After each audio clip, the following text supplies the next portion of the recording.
Welcome, everybody. This is Michael Blumberg, President and founder of Field Service Insights. I'm really excited to be here with Ron Giantini. Ron is a fellow consultant. I'll introduce you to him in just a minute. What we're going to be talking about today is overcoming challenges to pricing B2B aftermarket multi-year service contracts. Ron recently launched a startup, G35 Software, that will provide a cloud-based application software product that will empower global B2B sales teams to configure and price quotes that land, amend, and renew multi-year aftermarket service contracts. Ron, welcome. Hey, thanks a lot, Michael. I'm very excited about this conference webinar, and I'm looking forward to just to share some of my decades worth of experience in this particular niche. I thought it might be useful if we start with some definitions. There's a lot of confusion about what B2B is and what is aftermarket and what do you mean by multi-year service contracts. So maybe you could shed some light by providing a definition of terms here. Hey, thanks, Mike. Listen, when we talk about aftermarket, a lot of people, when they hear aftermarket, they think of parts or they think of break fix. But aftermarket deals with a whole portfolio of solutions that are focused on maintaining and improving the performance of a machine, either its capability performance, its employability, availability, deliverability, or its valuation. So there's a broad breadth of portfolios dealing with the aftermarket, and again, we're dealing with B2B. This is different than B2C. B2B it's a whole different value proposition, and we're talking about solutions that are provided throughout the life of a machine. So that's sort of definition of aftermarket. In regards to multi-year service contract, we're dealing with anything that's over 1 year, and that's very important.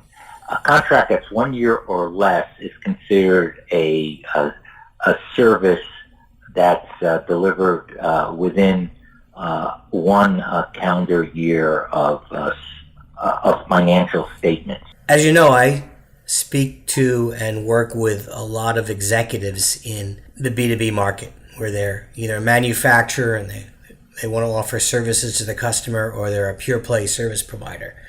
And they often talk about the need to sell service contracts. They're interested in multi-year service contracts, but there are also many that struggle with selling multi-year service contracts in the aftermarket. And then sometimes they end up giving up because they get frustrated with effectively executing on that ability to offer a multi-year service contract. So I was wondering if you could share with us what do you think are some of the critical challenges facing these aftermarket leaders? Why do they have trouble pricing multi-year service contracts? Where does that trouble stem from?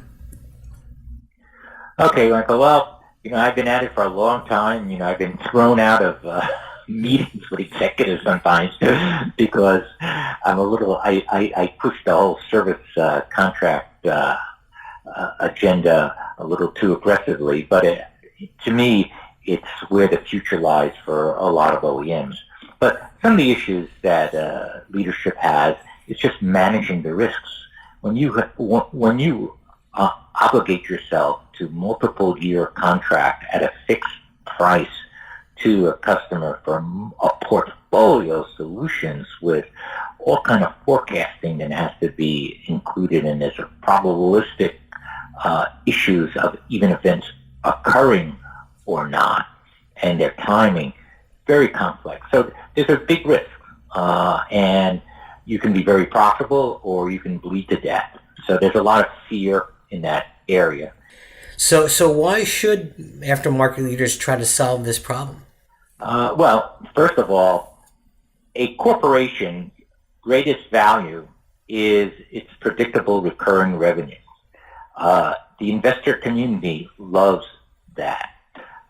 And the aftermarket provides a very, very predictable source of recurring revenues. So that's a big plus. Maybe you could shed some light on what you perceive to be limiting beliefs that aftermarket executives and management teams that they work with inside the original equipment manufacturer has with regard to selling services, and limiting beliefs about shifting their focus away from being purely product oriented to being more service centric. Well, yeah. Again, you need a totally different business model, and that's hard to do. You have to model. You have to have a different mindset. I've dealt with on both sides. I've had people who just don't believe in services. They just want to pump out the metal, and others who have struggled coming up with a different business model. So that's a major change. That's why aftermarket activities have to be really segmented into a separate business unit. Trying to blend the two is very, very difficult. They can work together, but it's very difficult. So you have to have a totally different business model. One way to do that, of course, is to have a separate division within the OEM, obviously. What would you do to pursue this, to start selling services effectively and pricing them correctly? Is there a framework or path forward that an aftermarket service leader could follow? Oh, absolutely. Again, we talked about having its own profit center. That's important. And I think that most OEMs, there's been a shift over the last 35 years that I've seen. In the past, it was sort of hidden in manufacturing or whatever. But most OEMs today have a separate business unit, their own profit center. What kinds of systems and processes and procedures and even resources do you think need to be part of this framework? Well, obviously in IT, anytime you have business processes, you want to assure that those business processes are enforced. And obviously application software can do that. For most companies, they have some, bastardized CRM system, bastardized ERP system. They basically take their legacy systems and try to fit it into the aftermarket. It doesn't work very well. Let's say, a company catches on, they adopt a framework where they're really running aftermarket as a true business. It's multifunctional capabilities in that business.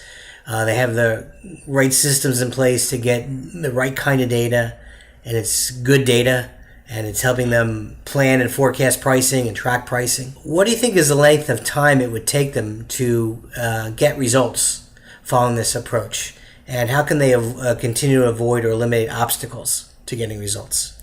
Well, again, I use, people want, can you get results in a couple of months? They go, no.